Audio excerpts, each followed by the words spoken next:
না, আজকে চৈত্র মাস, কালকে থেকে পয়লা বৈশাখ, তাই পয়লা বৈশাখ সবাইকে অগ্রিম শুভেচ্ছা।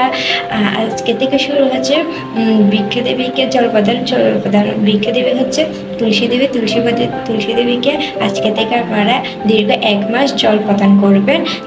কীভাবে জল প্রদান মন্ত্র এবং প্রণাম মন্ত্র এবং যা যা বিধি আছে তা আমি স্ক্রিন রেকর্ডে দিয়ে দেবো, আপনারা দেখে তুলসী দেবীকে আজ থেকে জল প্রদান করবেন।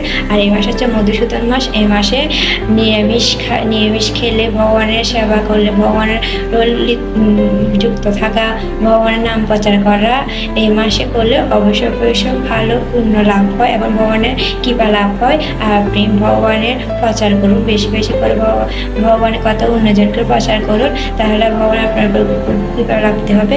ও যে ভগবানের কথা শ্রবণ করবে তাহলে কৃপা লাভতে হবে। তাই আপনারা অবশ্যই একটু নিরামিষ খাওয়ার চেষ্টা করবেন। হরে কৃষ্ণ।